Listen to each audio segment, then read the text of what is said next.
Oh, hello, little mouse. What's that? Oh, you mean my outfit? Well, I suppose I forgot to mention.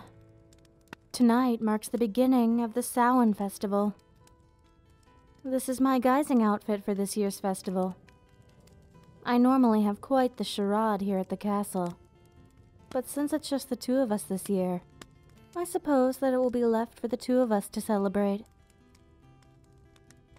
You've never heard of this festival? Oh, I suppose that I hadn't taken that into consideration. It's a tradition that my family has kept since many centuries ago.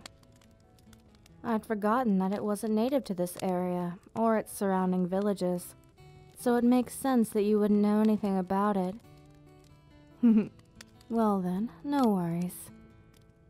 We have a bit of time before the sun sets, and I've made most of the preparations already.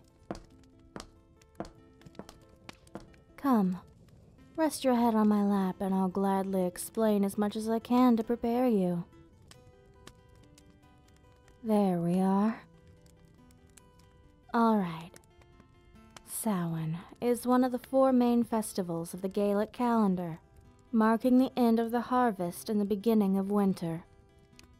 Traditionally, Samhain was a time to take stock of the herds and food supplies. Cattle were brought down to the winter pastures after 6 months in the higher summer pastures. Nothing terribly special, but it was also the time to choose which animals would be slaughtered for the winter.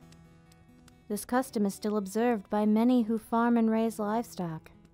Of course, this particular aspect of the festival is no longer relevant to my particular family, for obvious reasons. But we still celebrate it as a whole nonetheless. But there's also a lot of fun to be had during Samhain. There were many rituals intended to divine the future of those who gathered to celebrate, especially with regard to death and marriage. Apples and hazelnuts were often used in these divination rituals or games. You see, apples are strongly associated with the otherworld and immortality, while hazelnuts are associated with divine wisdom. One of the most common games to be played is apple bobbing. Another of my favorite games involves hanging a small wooden rod from the ceiling at about head height, with a lit candle on one end, and an apple hanging from the other. The rod is spun around and everyone takes their turn trying to catch the apple with their teeth. This was quite a lot of fun with all the people who used to live here, young and old. There is a superstitious game we play where apples are peeled in one long strip, then the peel is tossed over the shoulder. After that, you look at the peel on the floor, and its shape is said to form the first letter of your future spouse's name. There was one tradition that always went poorly for me, worse than any of the others who played it.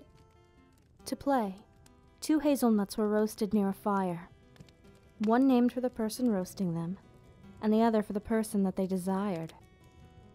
If the nuts jumped away from the heat, it was a bad sign. But if the nuts roasted quietly, it foretold a good match. My cousins always seemed to get the luck in regards to that particular game. Also, items were hidden in food, usually a cake, and portions of it were served out at random. A person's future was foretold by the item they happened to find. For example, a ring meant marriage, and a coin would mean good wealth. Another game was where a salty oatmeal bannock was baked and a person would eat it in 3 bites exactly. Following that, they went to bed in silence without anything to drink. This was said to result in a dream in which their future spouse would offer them a drink to quench their thirst. Children would also chase crows and divine some of these things from the number of birds that flew in each direction. All silly little games, but a lot of fun to play, even now. And there's also guising. Guising involves people going from house to house in a costume or in disguise, reciting songs or verses in exchange for food. It evolved from a tradition whereby people impersonated the souls of the dead and received offerings on their behalf. That's why I'm dressed the way that I am. Impersonating these spirits or souls is believed to protect one from the actual spirits themselves, you know? We might not be able to participate in all of the festivities that I normally hold here at the castle since it's just you and me for this year's celebration. But I've made preparations for the Samhain feast to be served in the upper hall overlooking the west field. Yes, you are correct, little mouse. I have no need to partake in mortal food or drink, as they do not nourish me. But taking part in this festival never fails to fill those around me with joy and life, which is more than enough feasting for me.